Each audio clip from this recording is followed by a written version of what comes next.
3 and 1 are one by Ambrose Bierce. In the year 1861, Barr Lassiter, a young man of 22, lived with his parents and an elder sister near Carthage, Tennessee. The family were in somewhat humble circumstances, subsisting by cultivation of a small and not very fertile plantation. Owning no slaves, they were not rated among the best people of their neighborhood, but they were honest persons of good education, fairly well-mannered, and as respectable as any family could be if uncredentialed by personal dominion over the sons and daughters of Ham. The elder Lassiter had that severity of manner that so frequently affirms an uncompromising devotion to duty and conceals a warm and affectionate disposition. He was of the iron of which martyrs are made, but in the heart of the matrix had lurked a nobler metal, fusible at a milder heat, yet never coloring nor softening the hard exterior. By both heredity and environment, something of the man's inflexible character had touched the other members of the family. The Lassiter home, though not devoid of domestic affection, was a veritable citadel of duty, and duty, duty, is as cruel as death. When the war came on, it found in the family, as in so many others in that state, a divided sentiment. The young man was loyal to the Union, the others savagely hostile. This unhappy division begot an insupportable domestic bitterness, and when the offending son and brother left home with the avowed purpose of joining the Federal army, not a hand was laid in his, not a word of farewell was spoken, not a good wish followed him out into the world, whither he went to meet with such spirit as he might, whatever fate awaited him. Making his way to Nashville, already occupied by the army of General Buell, he enlisted in the first organization that he found, a Kentucky regiment of cavalry, and in due time passed through all the stages of military evolution, from raw recruit to experienced trooper. A right good trooper he was, too, although in his oral narrative from which this tale is made there was no mention of that. The fact was learned from his surviving comrades, for Barr Lassiter has answered here to the sergeant whose name is Death. 2 years after he had joined it, his regiment passed through the region whence he had come. The country thereabout had suffered severely from the ravages of war, having been occupied alternately and simultaneously by the belligerent forces, and a sanguinary struggle had occurred in the immediate vicinity of the Lassiter homestead, but of this the young trooper was not aware. Finding himself in camp near his home, he felt a natural longing to see his parents and sister, hoping that in them, as in him, the unnatural animosities of the period had been softened by time and separation. Obtaining a leave of absence, he set foot in the late summer afternoon, and soon after the rising of the full moon was walking up the gravel path leading to the dwelling in which he had been born.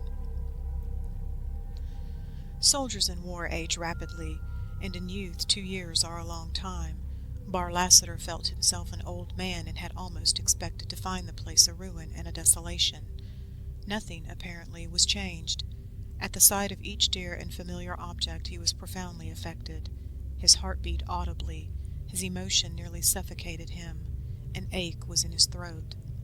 Unconsciously he quickened his pace until he almost ran, his long shadow making grotesque efforts to keep its place beside him. The house was unlighted, the door open. As he approached and paused to recover control of himself, his father came out and stood bareheaded in the moonlight. "Father!" cried the young man, springing forward with outstretched hand. "Father!" The elder man looked him sternly in the face, stood a moment motionless, and without a word withdrew into the house. Bitterly disappointed, humiliated, inexpressibly hurt, and altogether unnerved, the soldier dropped upon a rustic seat in deep dejection, supporting his head upon his trembling hand. But he would not have it so. He was too good a soldier to accept repulse as defeat. He rose and entered the house, passing directly to the sitting room. It was dimly lighted by an uncurtained east window. On a low stool by the hearth-side, the only article of furniture in the place, sat his mother, staring into a fireplace strewn with blackened embers and cold ashes. He spoke to her, tenderly, interrogatively, and with hesitation, but she neither answered, nor moved, nor seemed in any way surprised. True, there had been time for her husband to apprise her of their guilty son's return. He moved nearer and was about to lay his hand upon her arm when his sister entered from an adjoining room, looked him full in the face, passed him without a sign of recognition, and left the room by a door that was partly behind him. He had turned his head to watch her, but when she was gone his eyes again sought his mother. She, too, had left the place. Bar Lassiter strode to the door by which he had entered. The moonlight on the lawn was tremulous as if the sward were a rippling sea. The trees in their black shadows shook as in a breeze. Blended with its borders, the gravel walk seemed unsteady and insecure to step on.